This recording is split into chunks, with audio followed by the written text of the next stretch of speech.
Hello everyone, here is estimating a population mean.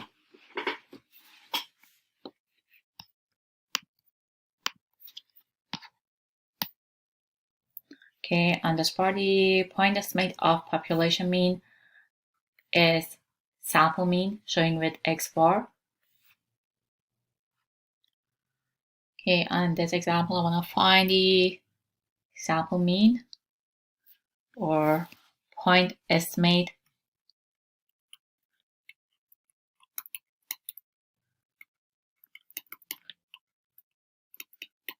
So point estimate is X bar. And how we can find that? Here on this table, we have all these data. So the website allows drivers to report the miles per gallon of their vehicle. The data in the table show the reported miles per gallon of 2007. Obtain a point estimate of population mean. Okay, here we have all these data and I want to find point estimate for this example. What that means, how we can find mean. As always, we should add all these numbers and then divide by how many numbers we have here in this table. We have 13.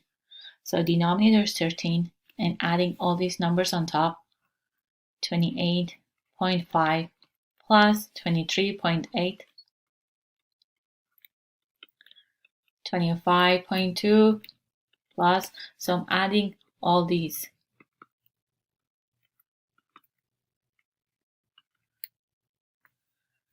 So adding all these, now here I have 26.1, 24 divided by 13. So adding all these, divide by 13, running it, the answer is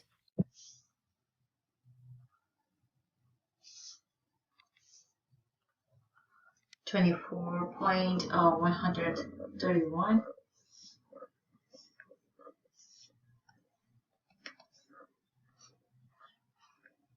So this one is point estimate of population mean. Here we have students t distribution. So the confidence interval for the population mean is of the form of, so we have this form is point estimate minus plus margin of error. So I'm writing that. So what that means is our mean is between point estimate plus, so this is the plus we have here, plus margin of error, and then this side we have minus E. So point estimate is X bar, and here is E. So here I have X bar plus minus E on these two sides.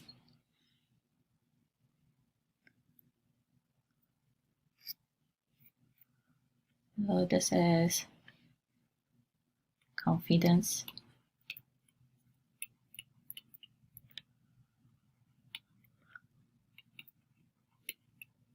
interval.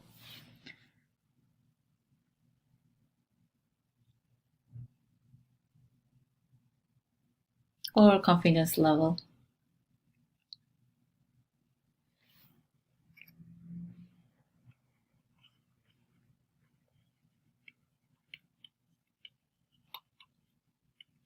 So it's same thing. I may use CL, so there is no difference between these two. Okay, now what's the difference between T distribution and Z? So when we're gonna use T or when we need to use Z scores, is that the T distribution has standard deviation higher than 1. Remember for Z distribution, because that Z is normal distribution, we had standard deviation equal to 1. But when standard deviation is higher than, if that was higher than 1, and is dependent on the sample size, then that means that we're going to use this distribution. Okay, so it's dependent on sample size. Okay, now next part, as the sample size increases up and sample size increases, t-distribution gets closer to 0, standard normal distribution. Remember for standard normal distribution, we had that z was equal to x minus mean divided by standard deviation, and mean was 0 and standard deviation was equal to 1.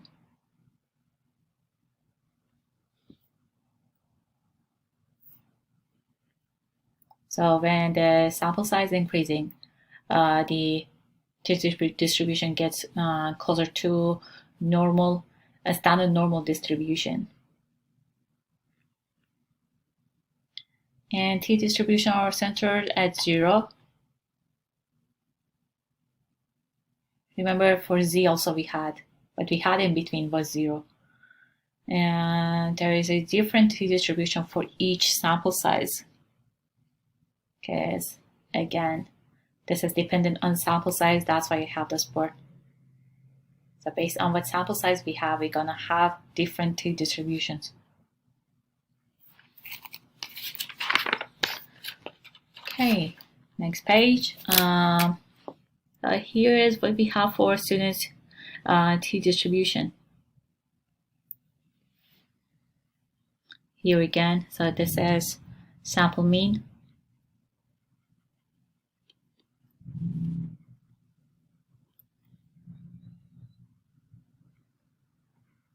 This S is sample standard deviation.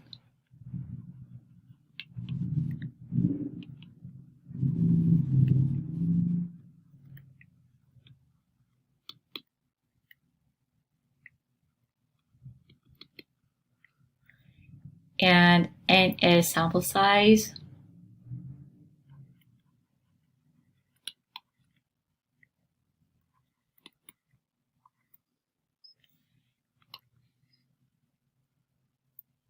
Okay, what we have here, when this N increases,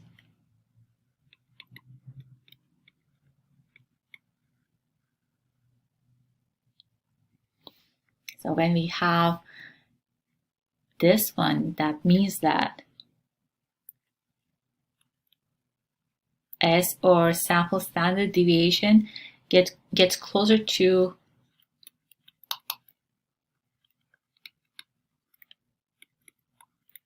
population standard deviation. So this S was sample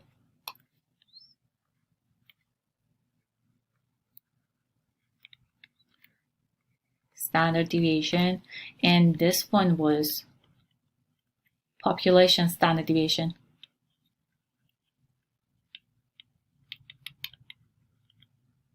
So population standard deviation.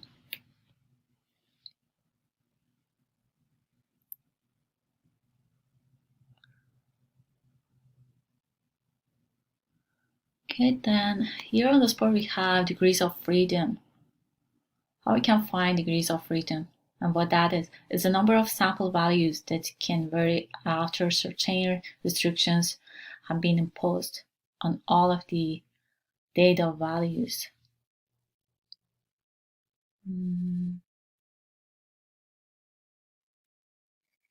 Okay, how we can find that degree of freedom is equal to sample size minus 1. So whatever is your sample size, you need to subtract 1 to find degrees of freedom.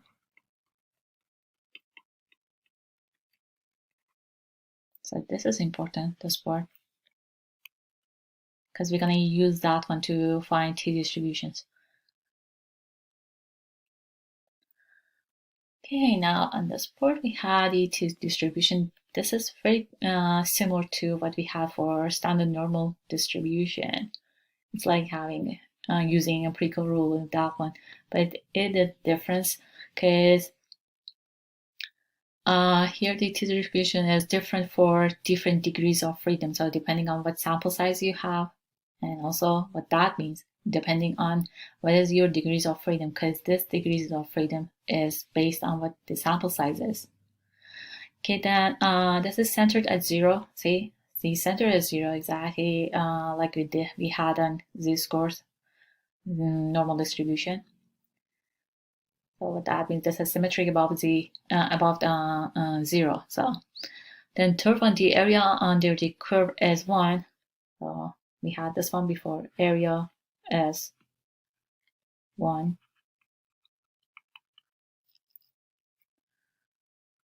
And what that means, the area under the curve to the right of 0 equals the area to the left. So what that means here the area from this part to this part, so area to the left is 0.5. So this is 100%, this is 50%. And what we have on the right, exactly same thing as 0.5 or 50%. So this is equal to 1 divided by 2 or 0.5. Then number 4, as t increases or decreases with 1 and the graph approaches but never equals 0. See, here these are close to this line, but it's like this. So remember how I was drawing this normal distribution is exactly the same thing here. We have something like this. It's getting closer to and closer to this line, but it's not equal to 0. So we have something here in between, so it's not 0. Okay, so never equals 0.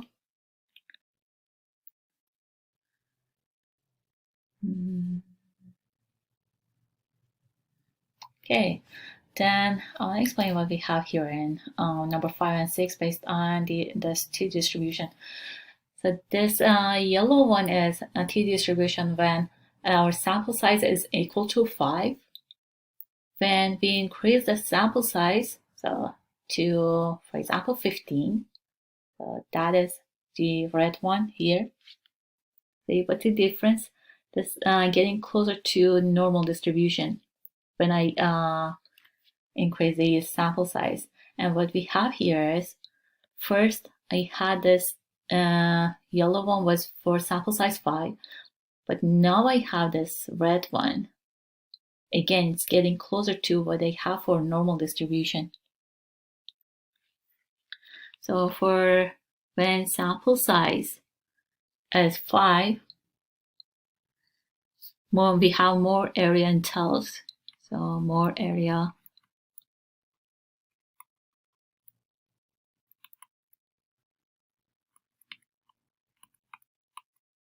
in tails when n is 5.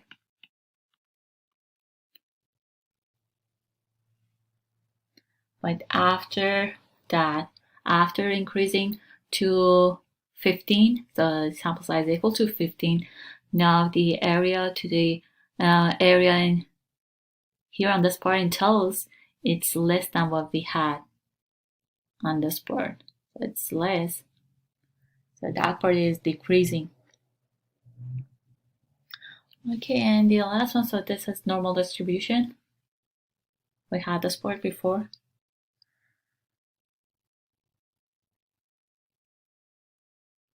Okay, so just the point is that when you increase the sample size, there's distribution getting closer to normal distribution. Okay, now next page. Now this part we want to determine t values.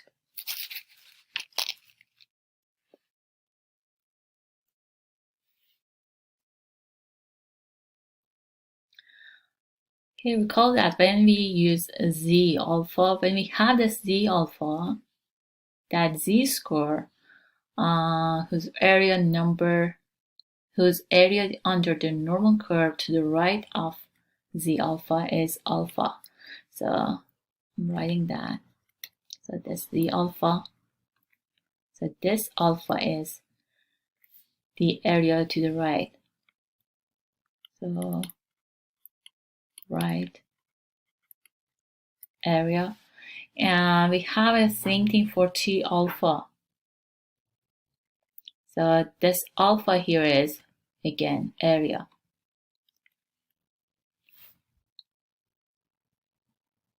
Okay, for example, find T value, and okay, I want to add note here on this board.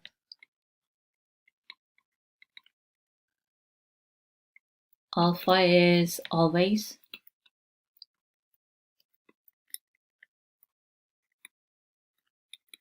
area to the right.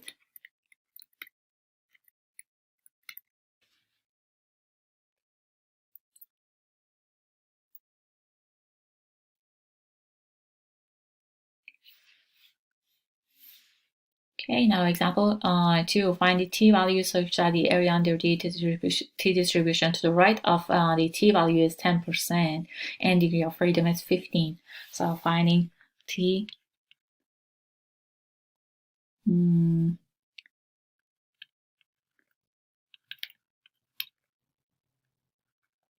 So here we have 15.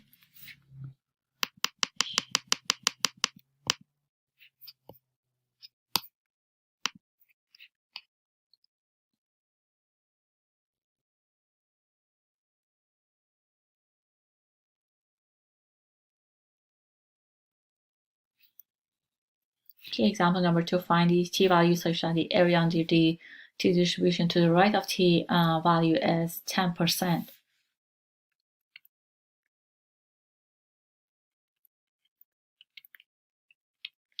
So I have 15 is degree of freedom and area is 0.10. So that is equal to, using calculator, we should use inverse t. So on this part, I should use left tail, comma, degree of freedom. So what that means here on this part, inverse t, here area is 0.10 instead. We should use, because this is area to the right, what we have to the left. Here area is 0.90 or 90%. And degree of freedom is 15. Okay, so let's use this one, use a calculator. So you need to press second. So using TI 84, we have second, then wars, then choosing number 4, inverse t, and then enter data. So we have area, degree of freedom. Okay, so for a second, then scroll down, inverse t, enter. Now area is 0.90. Okay, let me take picture of these steps. I already entered 15, so area here in this part we have 0.90, degree of freedom is 15. So after you enter these two, area and degree of freedom, then enter, again enter, and enter. So the answer is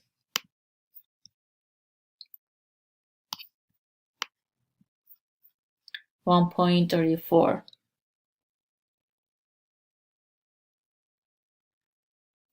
Okay, if we wanted to run this, the answer will be 1.341.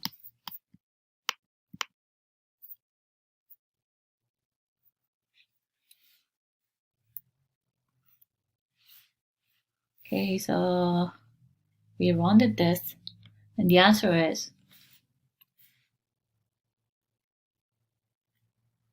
1.341.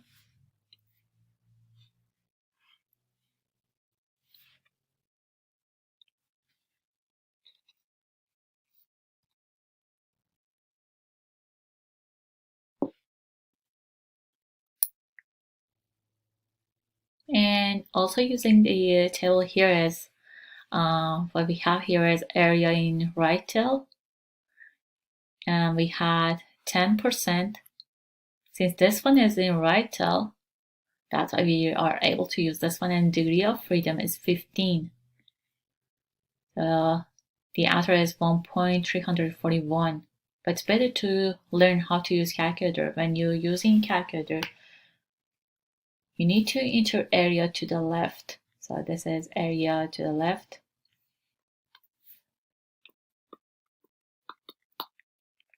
Even if it's asking you to find the area to the right, you need to work based on what you have on left. Okay, then part B, find t-value such that the area in right tail. So here again we have right tail is 5% with degree of freedom is equal to 30. So what I have here is this t distribution.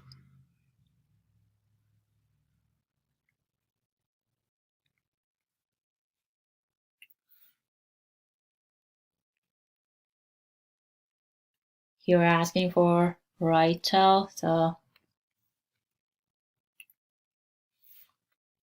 this is what we have on right. And area is 5%.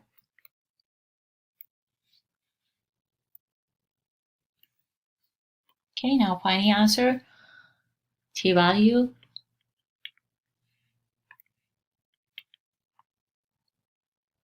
exactly same as the previous one. Now here degree of freedom is 30 and alpha is 5%.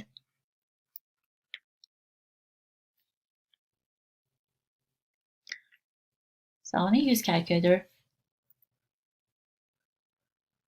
So use TI-84.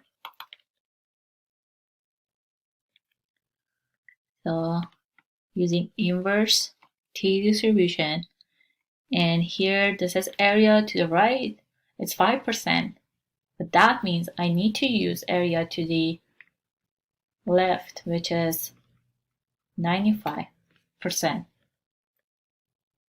So 1 minus 5% is equal to 95%, and degree of freedom is 30.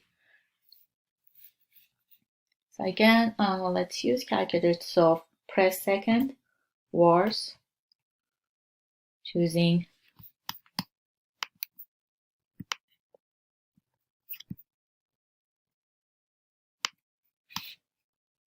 so this is what we have. So second wars, then choosing number 4, then enter for area. Now we have 95.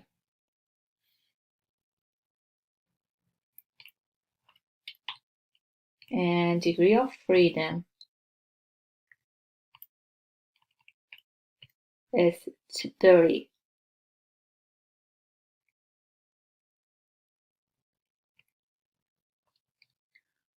Okay, this is what I have. Then enter.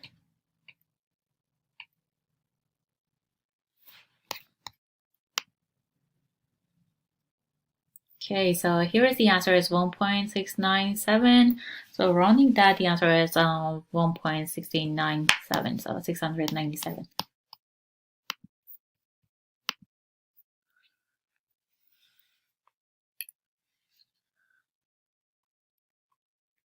So 1.697 is the answer for this part.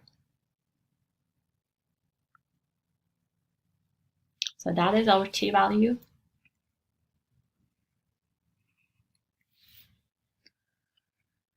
Now part C, find t-value such that the area, so left of t-value is 1% with 18 degrees of freedom.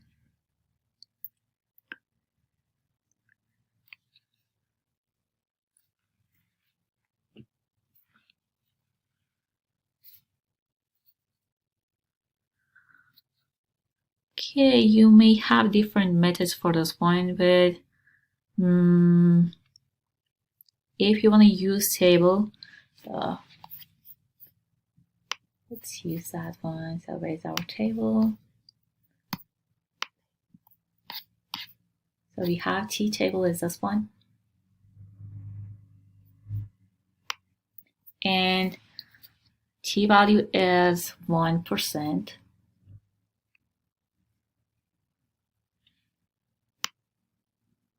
Okay, we have this board. See, what I have on top is T.99. So what that means, instead of this 1%, I'm using that 0.99.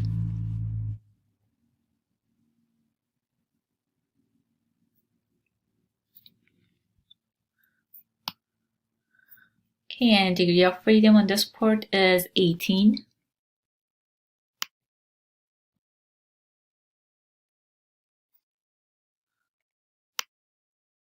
Okay, so the answer is 2.552.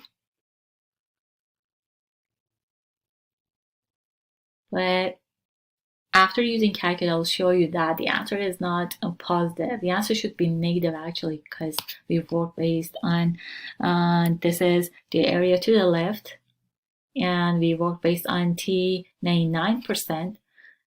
So the answer for 0.99% is positive, and the answer for 1% is negative. So that may be a bit confusing using table, so I'm going to use calculator instead.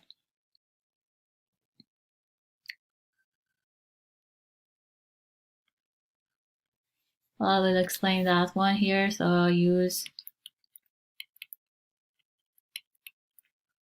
table. We have T degree of freedom is 18, and we have 0.99 because this is area to the right, as I said. And then the answer for that port is 2.552. Then T18, 1%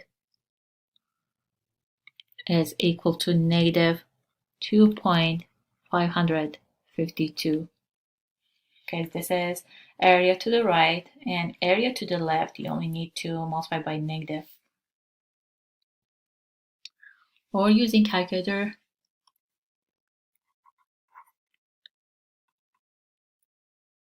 so 84.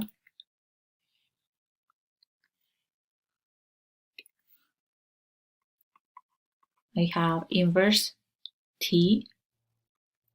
So our alpha is 1%, and this is area to the left.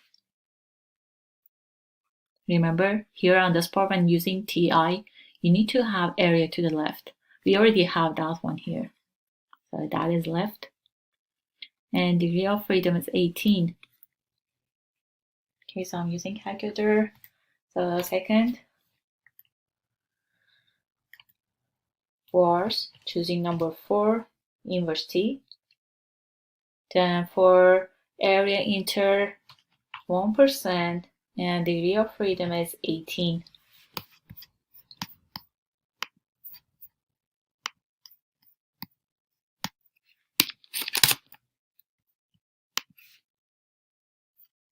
Okay, so we have these. Then enter. See, what I have is the final answer is negative 2.552. So using calculator here on this part is easier. You don't need to use table for this part. So let's go back. So I rounded that, and the answer is negative 2.552.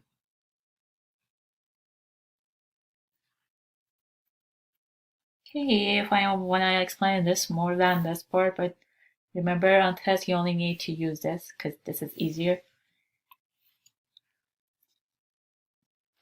So let me explain this one more. What we have here is that when t, you have degree of freedom 18, and this is to left. What we had for t value was that here alpha is area to the right. So what that means, here I should have 0.99, and we don't have this one in chart. So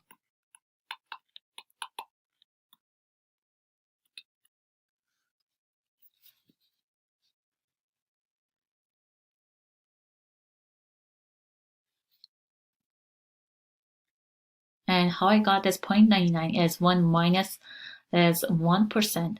So 1 minus 1% is equal to 99%. So instead of that,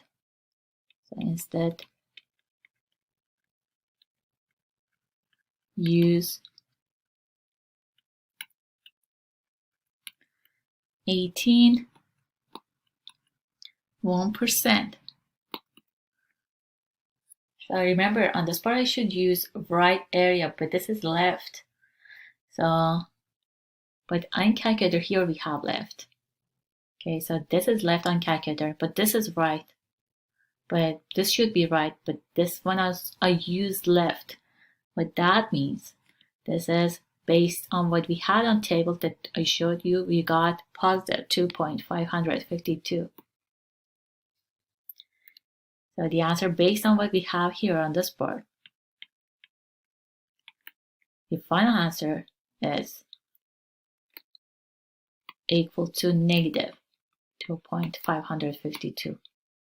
Exactly what I did here on this board. So I only wanted to explain more, get that since we don't have this one in chart, that's why instead of using this one, I use this and then multiply by negative. Okay, we finished this part. Okay, next part, construct an interpret confidence interval for a population mean.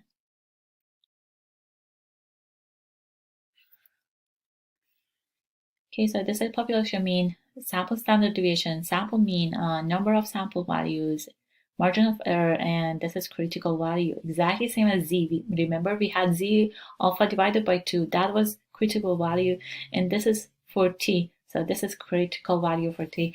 And the requirements for, so this is requirements for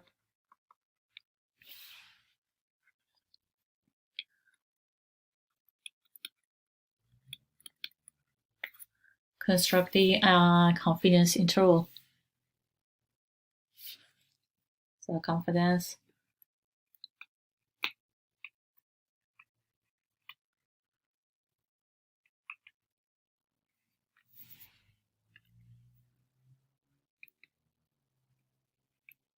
interval. What we have here is that the first one, we had this part for normal distribution, remember? And the previous section also we had all these. So number one, we should have random sample. Number two, there's sample size. This should be less than or equal to 5% of population size. This way, we can say that this is independent.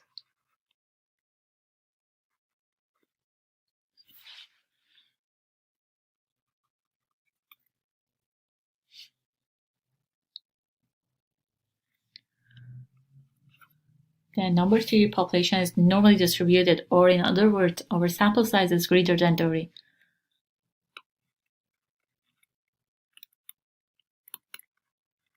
So population is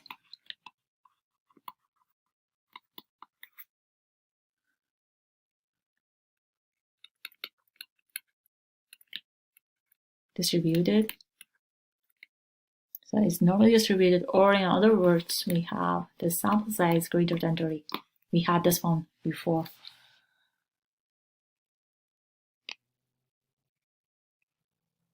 Okay. So I already had this one in the first page. So mean is, this is our interval, mean is between this x bar plus error, and on this side we have x bar minus error.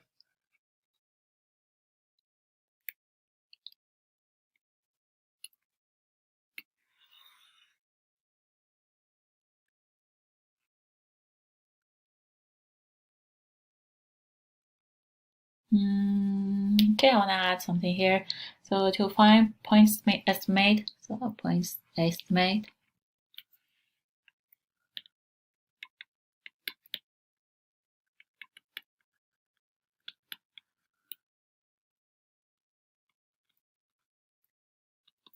So that is x bar. This is equal to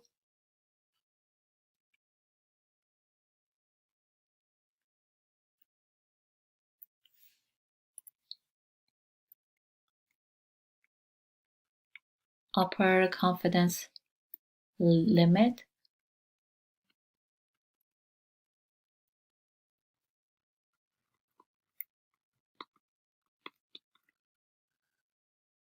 So adding this one, so plus lower confidence limit.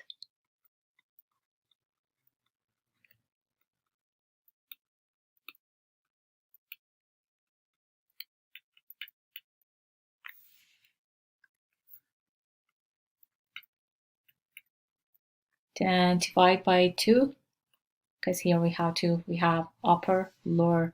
Adding these two, divide by 2 to find point estimate. Then margin of error.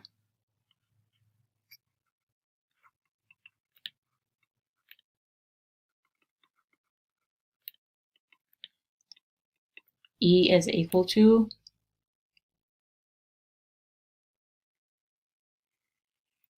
we have exactly the same thing. The only difference here on top we had plus. Now in this part, we need to find the difference between upper and lower. So upper confidence limit. So I'm showing with CL minus lower confidence limit. Then divide by 2.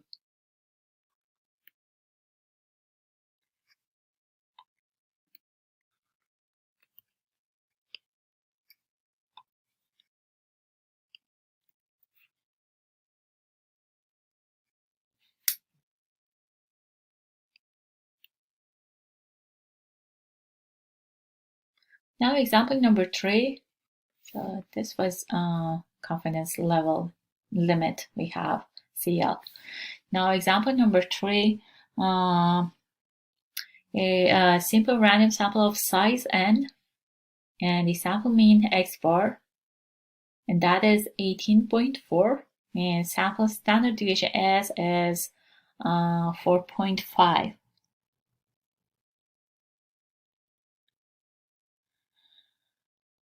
Number A, so part A, construct a 95% confidence interval for mean if the sample size is 35. So here on the first part, sample size was not given. Now, and for each part, we have these information. So this is sample size is 35. And then part P, sample size is 50. Okay. And what we have for X part is 18.4. And sample standard deviation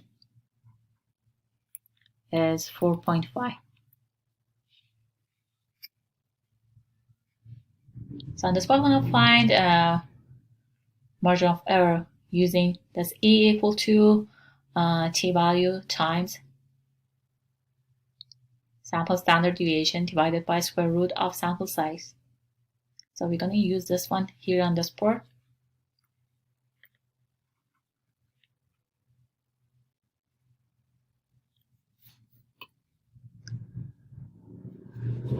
So what I have here is for 95%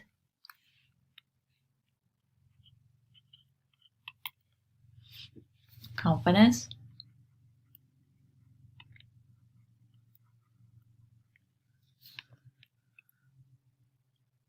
So alpha divided by 2 is equal to, so how we can find alpha? Let me write that part first. So alpha is equal to 1 minus 95%, which is this one. So 95% is equal to 5%. So this is alpha. Using that one here, so we have 5%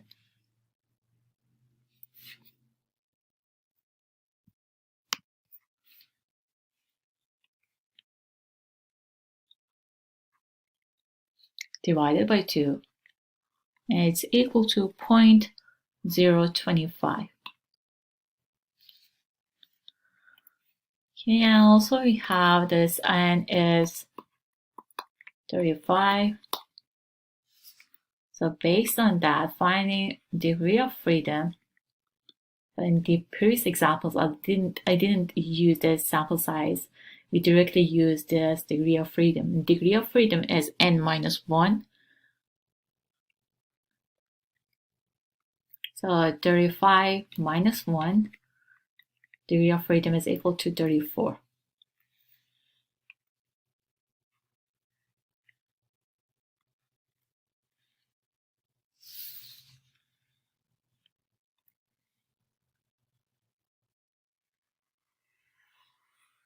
Okay, now finding t value. So t, now we have degree of freedom, and I'm using alpha divided by 2. So degree of freedom is 34, and alpha divided by 2 is 0.025.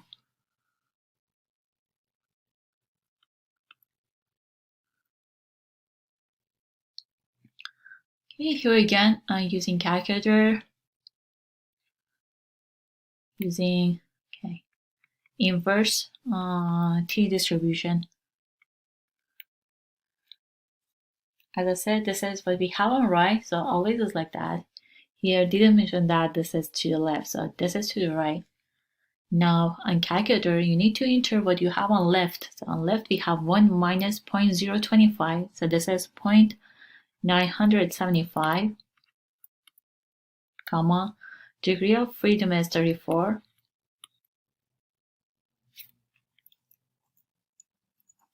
Okay, let's enter these.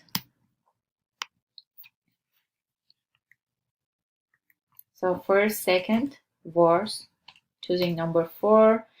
Area is 0.975. Degree of freedom is 34. So we have these.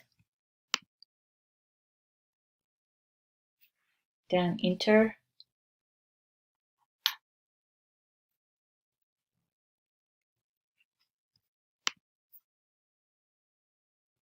Okay, the answer is 2.0322. Okay, I'm rounding to 3 decimal, so it's 0.032.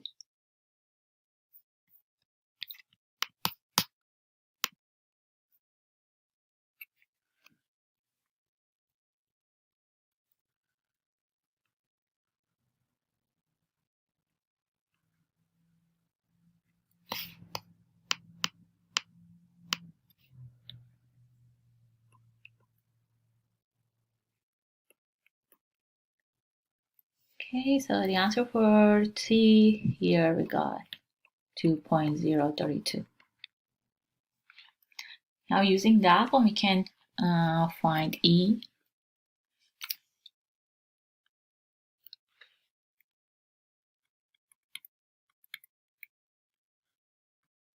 So E is equal to T times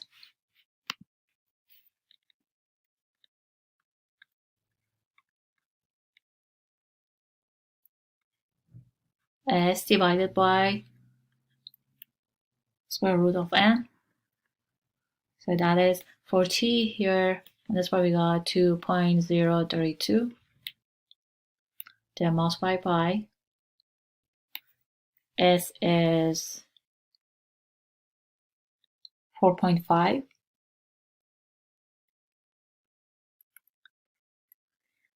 And n is 35.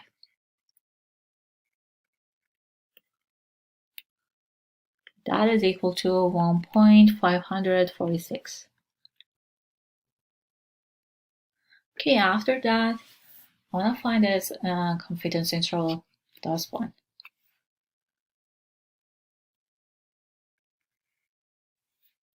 So confidence interval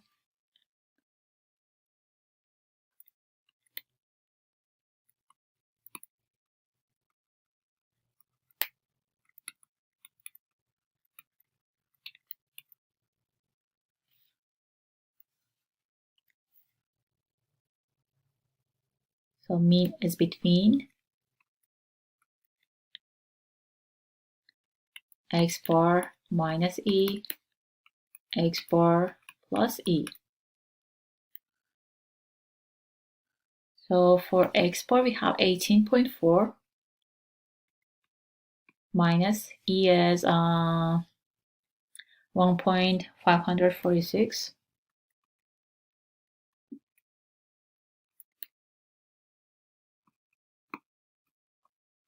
This side we need to add. We have same numbers.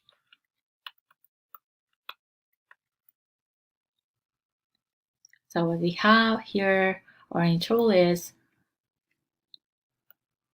so here is subtracting, here adding, we have 16.85, comma, on this side is 19.95.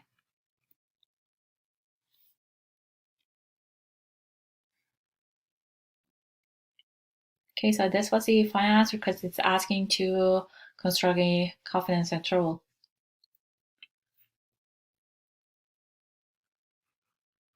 So this is the final answer for this part.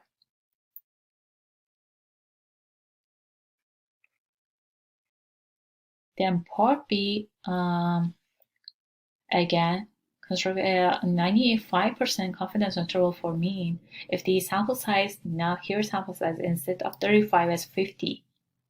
And it's asking how does increasing the sample size affect the margin of error E. So same thing. So we're gonna have all these steps here on part B again.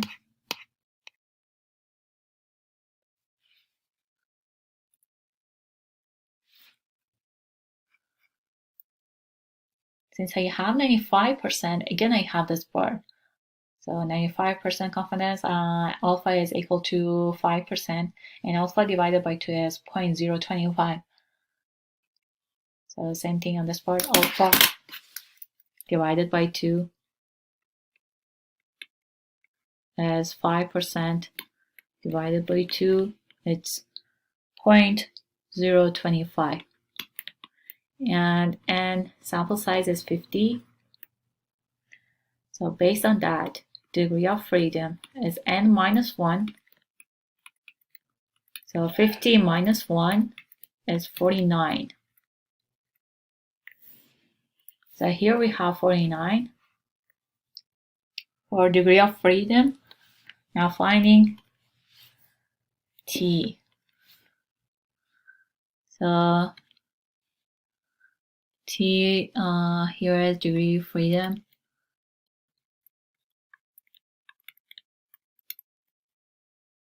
We have 49.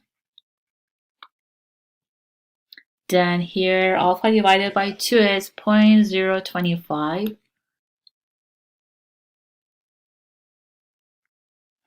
So here again use calculator. It's inverse t. We have exactly the same thing, 0.975. Now instead of the 34, we have 49. Okay, let's use calculator.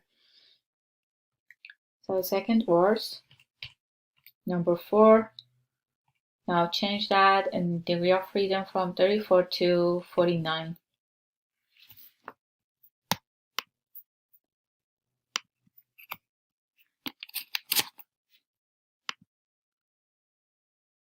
Okay, so we have this, then enter.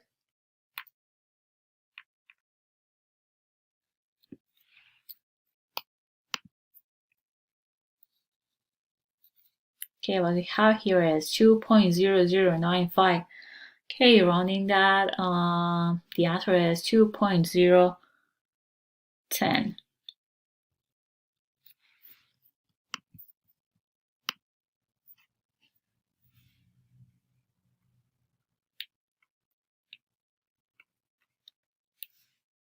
So the answer for this part is 2.010. Then next step, finding E.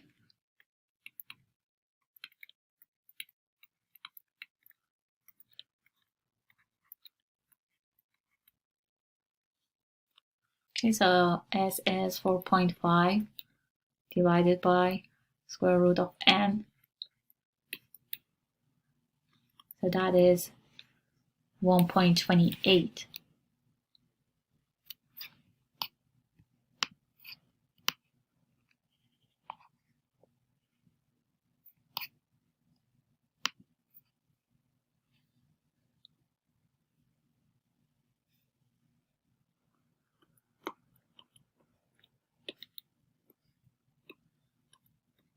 Okay, so 4.5 divided by square root of n.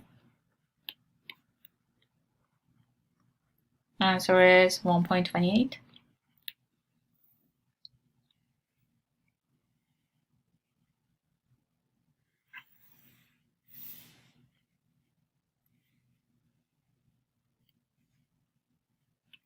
Now finding confidence interval.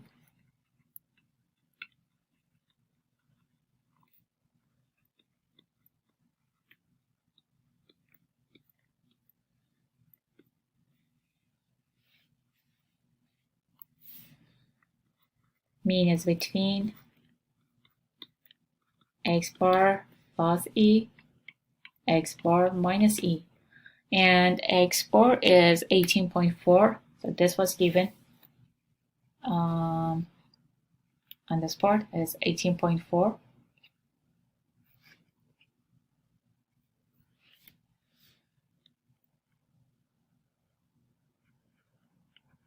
Minus error is 1.28. And here on the side, same numbers, now adding. So confidence interval, what we have here is, this is lower bound, and here is upper.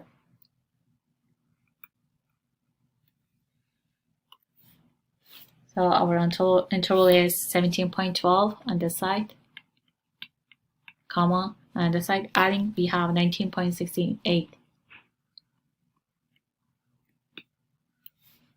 So this is our final answer.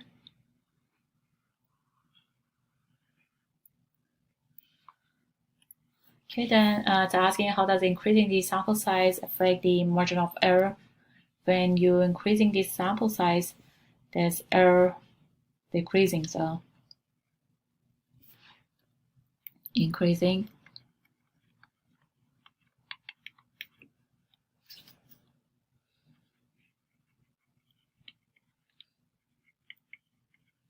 sample size decreases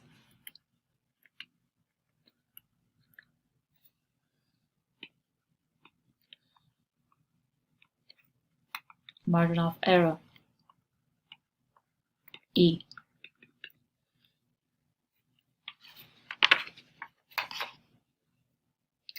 Now part C we have same thing, but the only difference, previous part we have 95% confidence interval, here is 99%. And again sample size is 35. So our steps are exactly same. So for 99% confidence.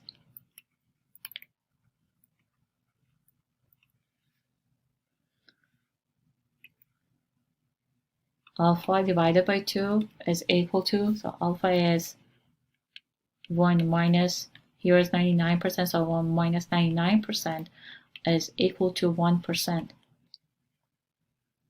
That means using that 1% here, divide by 2, this part is equal to 0.005, n is 35,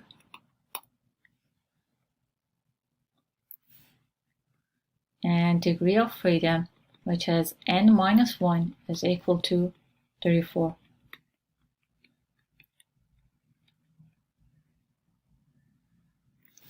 Okay, the next step, finding t.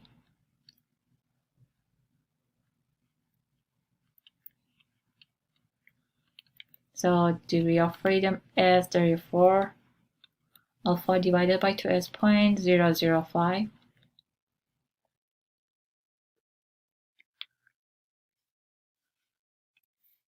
So here again, using calculator, inverse t distribution. So this is area to right, and instead use area to left. So 1 minus 0.005 is 0.995, and degree of freedom is 34. So enter these two using calculator.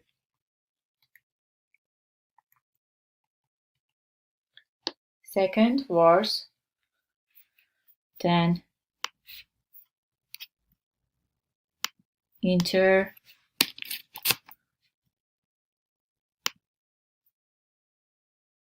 area is 0.995 and degree of freedom is 34.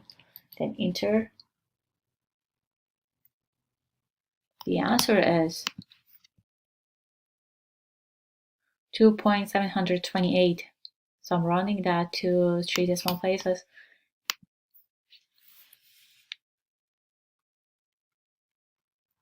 So 2.728.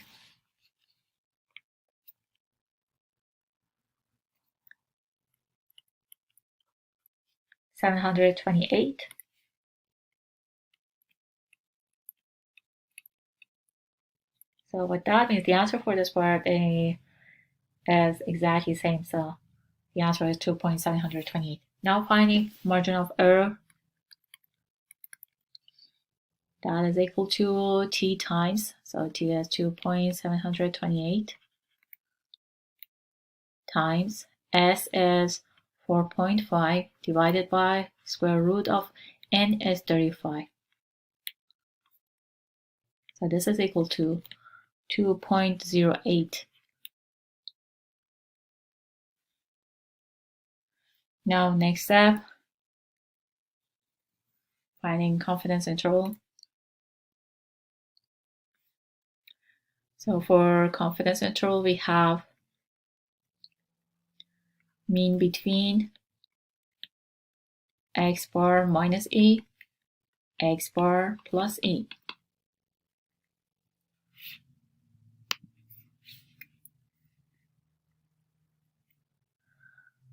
Okay, then now I'm finding what we have on this board. Left side is lower bound. So finding lower bound. So I'm writing different method. So it's exactly the same, but remember on this part, on the previous one, I said that this is lower bound and this is upper bound. So for lower bound, I'm using x bar minus e, and for upper bound, I'm using x bar plus e. So lower bound is equal to x bar minus e, and upper x bar plus e. Okay, so x bar is 18.4 and e is 2.08. So that is equal to 16.32. And for this one, now here we have same numbers and adding it. So it's 20.48.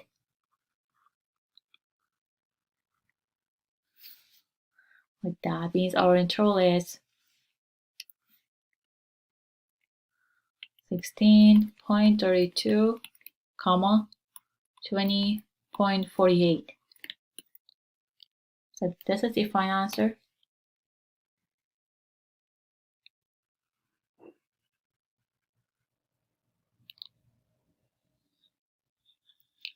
And here again, it's asking how does increasing the level of confidence affect the margin of error.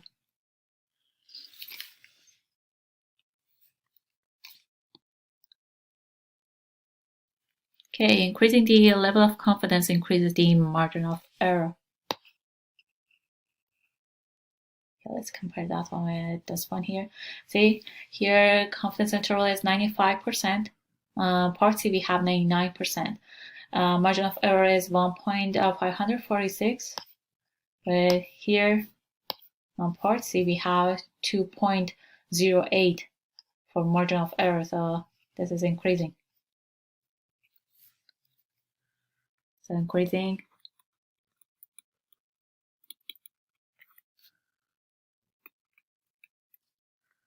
the level of confidence. The level of confidence increases margin of error.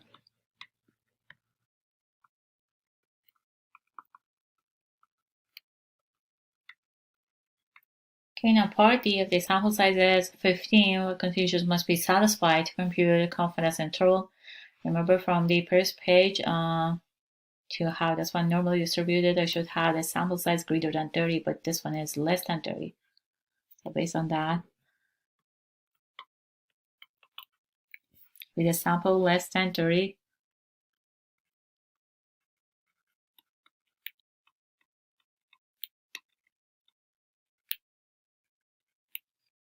so n less than 30,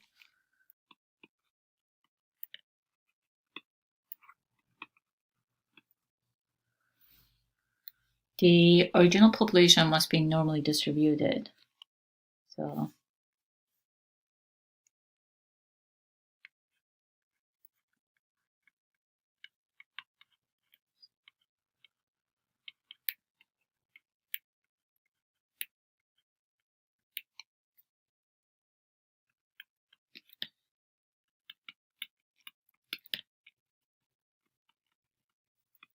say I had this one here on previous page. What we have, the requirements number 3, population is normally distributed when sample size is greater than 30. Since we don't have that one, the original population must be normally distributed. Okay, now number 4, how much time do Americans spend eating or drinking? Suppose for a random sample of 1001. So n is 1001. Mean amount of time spent during eating or drinking per day is 1.22. And standard deviation is 0.65.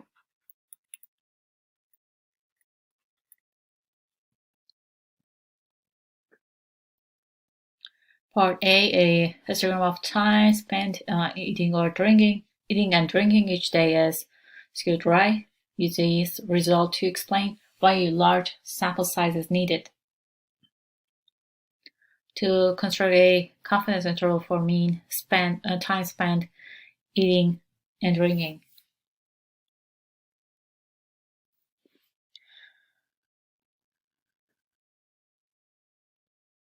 So why we should have large sample size?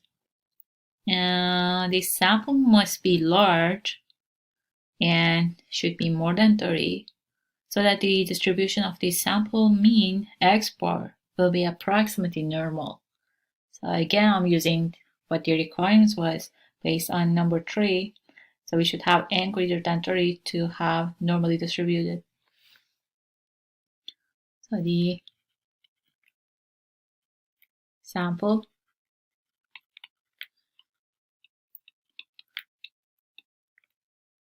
must be large.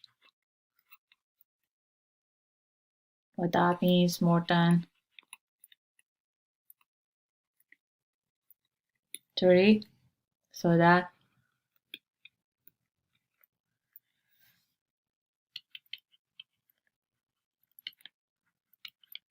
the distribution of the sample mean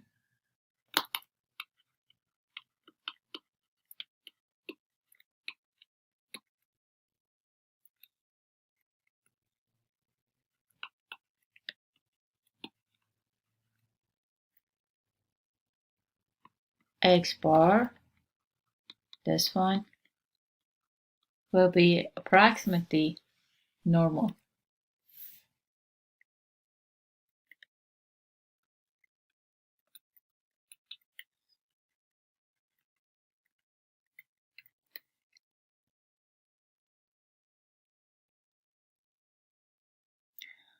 Then Part B in 2010, there were over 200 million Americans aged 15 or older. Explain why this, along with the fact that the data were obtained using a random sample, satisfies the requirement for constructing a confidence interval. Okay, so back to this part. So we need to have all these. So we already have random sample, and we should have the sample size less than or equal to 5% of population size, and this n greater than 30. So we should have n greater than 30, and based on step 2, what that means that we have independence. Okay, back to here. Okay, so all 3 requirements, we should have all these.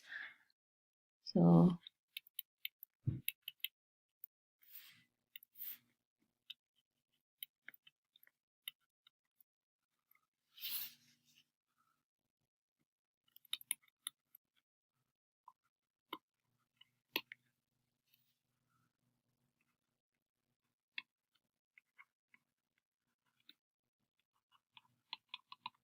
we have all the requirements because number 1, we have simple random sample.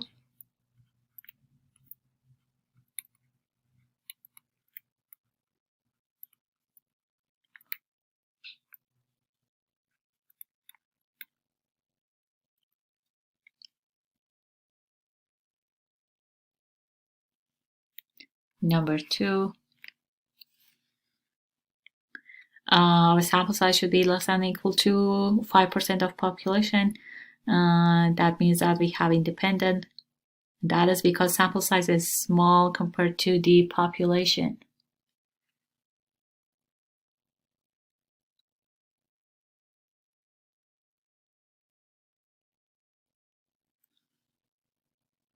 So, and we have this one too, and less than or equal to 5% of population size.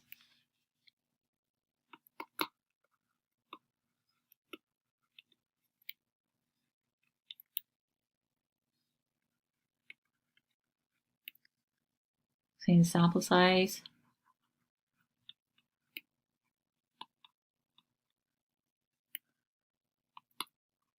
is small,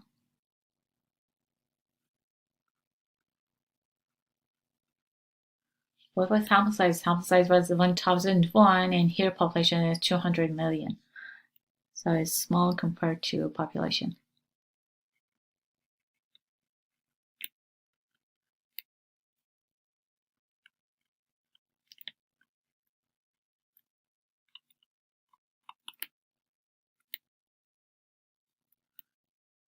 Okay, then number 3, n, which is our sample size as 1001 is greater than 30. Okay, so remember that n is, for all of these, n is 1001, and this population size, so this is sample size, population size is 200 million.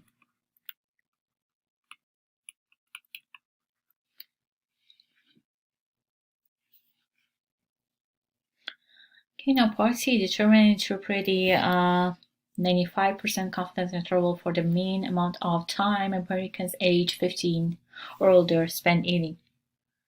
drinking each day.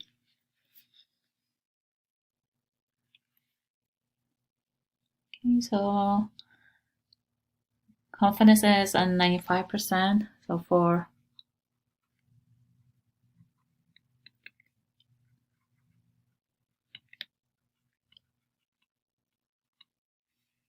we have so alpha is 1 minus 0.95, that is 5%. Now using this 5%, alpha divided by 2, alpha as 5% divided by 2 is 0.025. Then our sample size is 1001.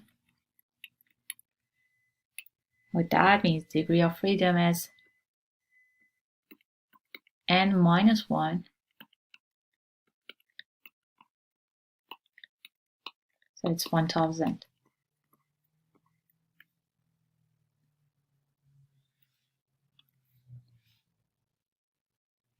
Now finding t, we have degree of freedom is 1000. Then alpha divided by 2 is 0.025.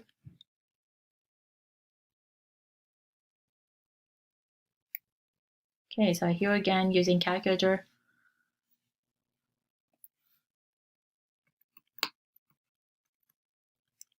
So this is what we have on right. Now writing using what you have on left is point, so 1 minus 0.025. Now we have 0.975 and degree of freedom is 1000. Running it, the answer is 1.962. So exactly same steps. Press second words, choosing number 4 inverse t, and then enter area 0.975 and degree of freedom is 1000. Then enter the answer is this one.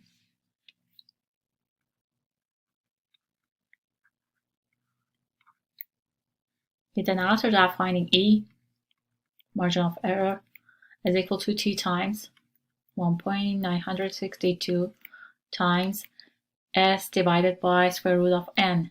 Okay. S is 0.65. Okay, from this part, S is 0.65 and N is 1001.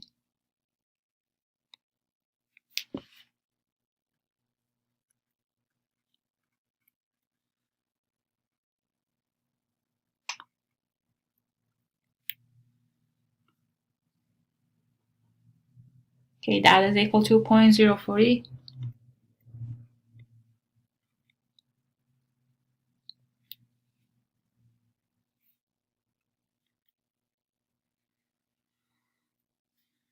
Okay, now finding a confidence interval.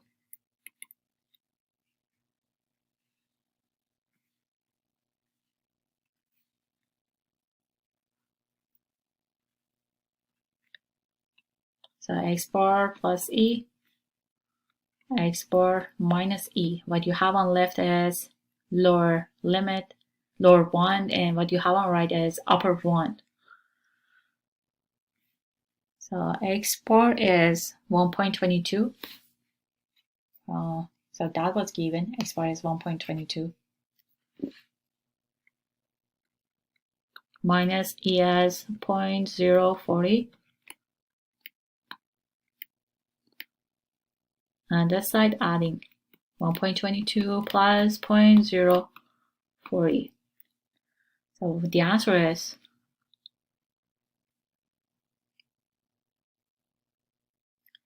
1.180, 1.260.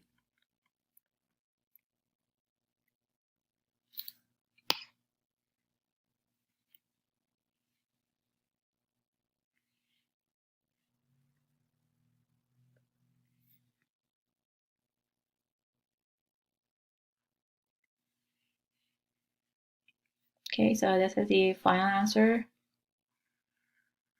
Our interval is 1.180, 1.260. Okay, and asking to, okay, we should interpret this one, what that means.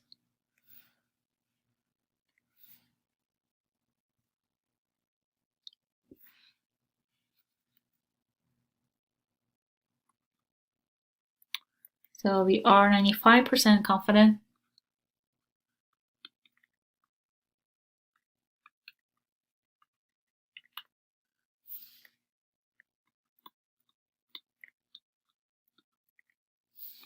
that the mean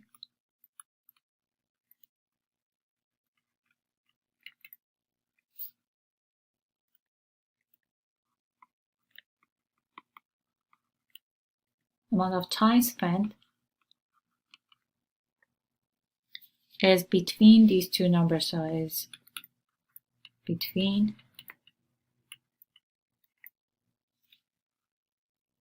1.180 and 1.260.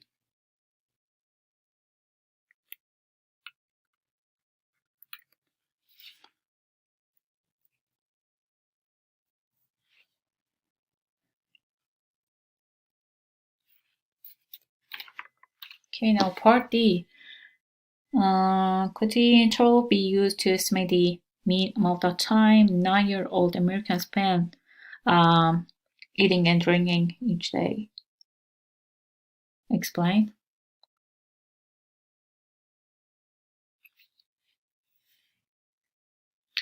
Okay, can we use this interval to estimate? The answer is no. Why? Because only Americans 15 or older were sampled. So here we don't have 15, this is 9-year-old, and we only had 15 or older.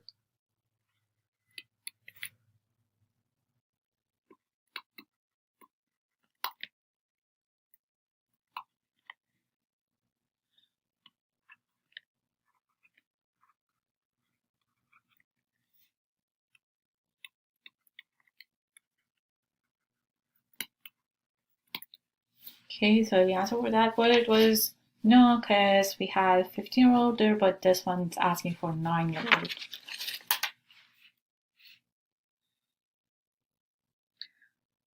Okay, next page.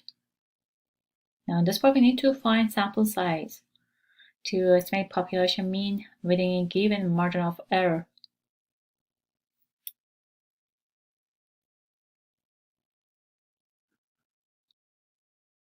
Okay, so this n is equal to z times sample standard deviation divided by margin of error. In this part, we're not using t. The reason is since we need to know degrees of freedom.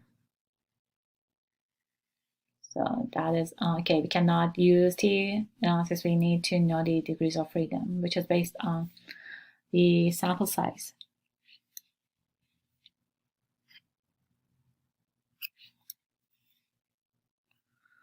Okay, example number 5.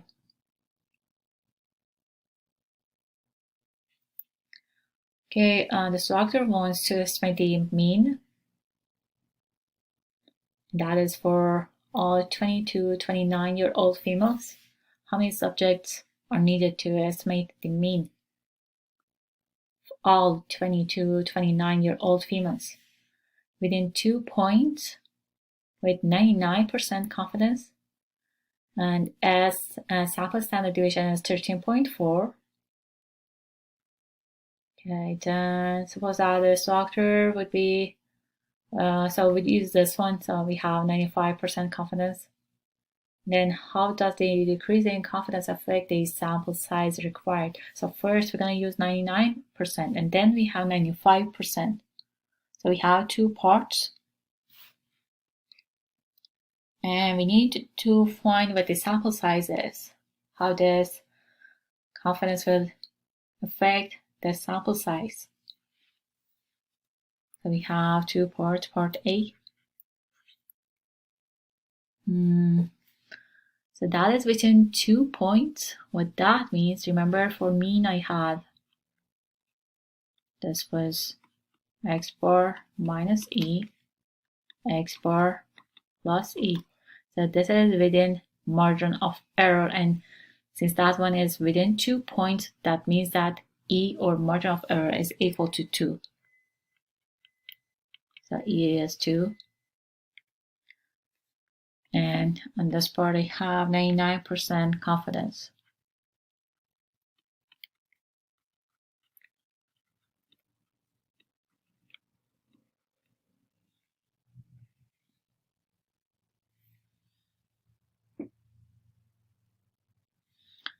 Okay, so based on what I have here, alpha is equal to 1 minus 99%, that is 1%. So alpha divided by 2 is 1% divided by 2 is 0.005.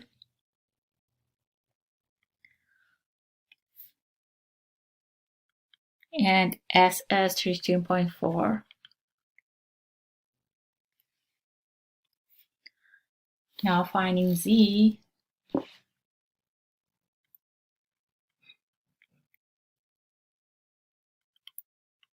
So alpha divided by 2 is 0.005. Using calculator here, press second worse than, choosing number 3, inverse norm.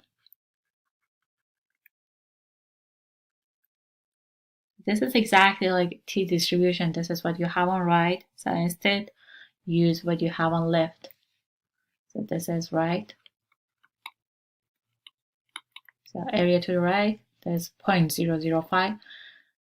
On this part, use what you have on left. So 1 minus 0.005, we have 0.995, comma, mean as 0, standard deviation 1. Okay, let's use calculator.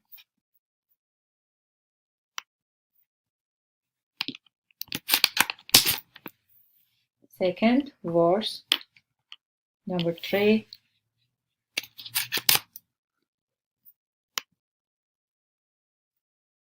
Okay, so choosing number 3, enter. The area is 0.995. So what they have is this one. Mean 0 and standard deviation 1. Then enter.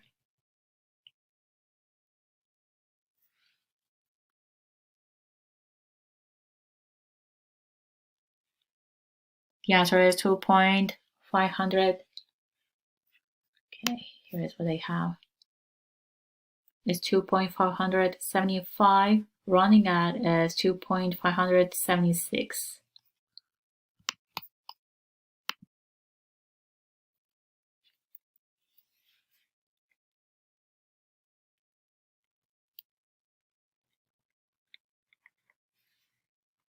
Okay, so the Z is equal to,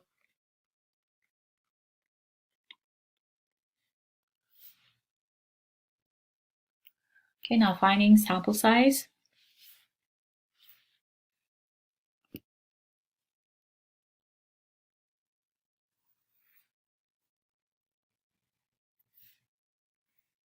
Okay, using what we have here on this part, and is equal to Z times sample standard deviation divided by error, then squaring that.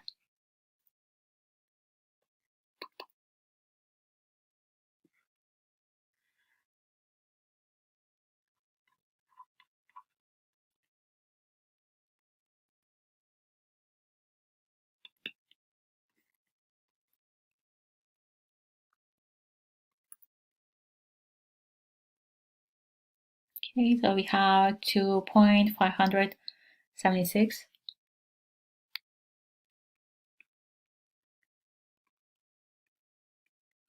times standard deviation for sample is 13.4 divided by E is 2.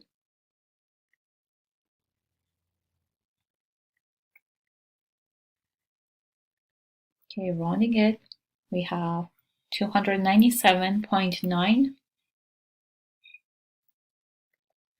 What that means, we need to have 298 patients.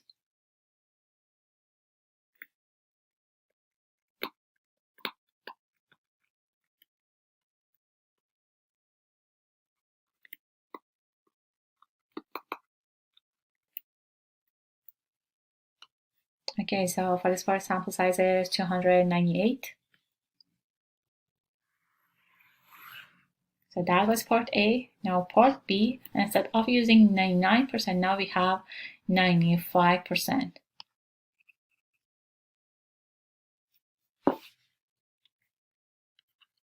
Okay, so part B. Here again, so error is 2. Now we have 95% confidence.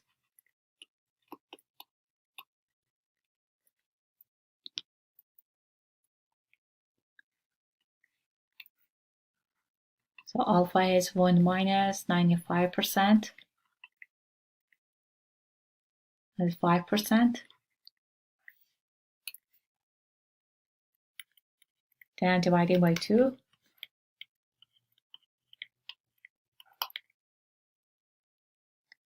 So here is 0.025.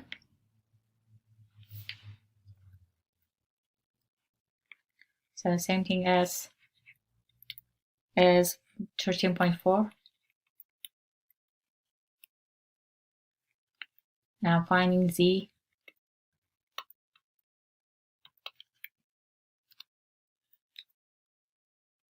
So Z, here we have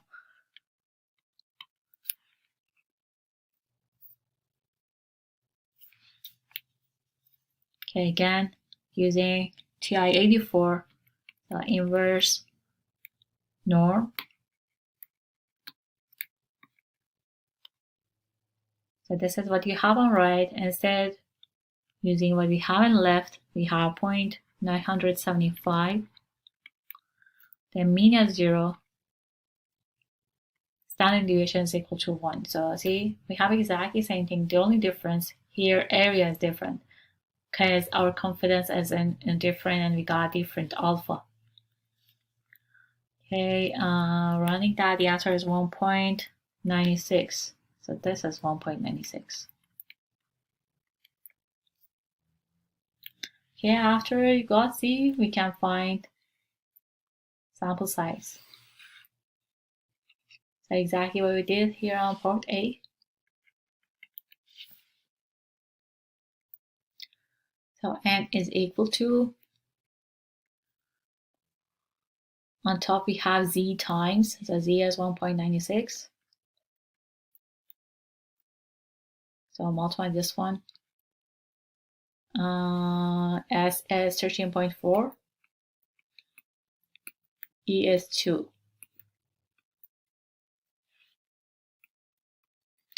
Rounding, the answer is 172.4. What that means, we need 173 patients because I'm not able to use 172. That's why I'm rounding this up.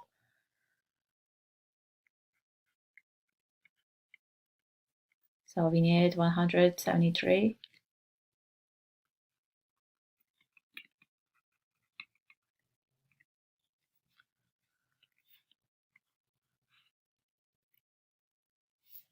Okay, now compare these two. What we have here is the difference is that on the first part we had 99% confidence and sample size was 298. And when decreasing this confidence to 95%, the sample size is also decreasing. So decreasing confidence level decreases sample size needed.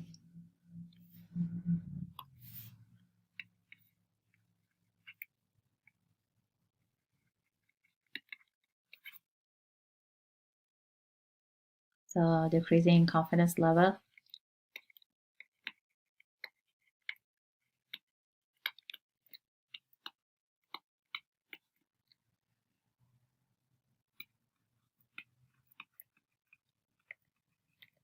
decreases sample size.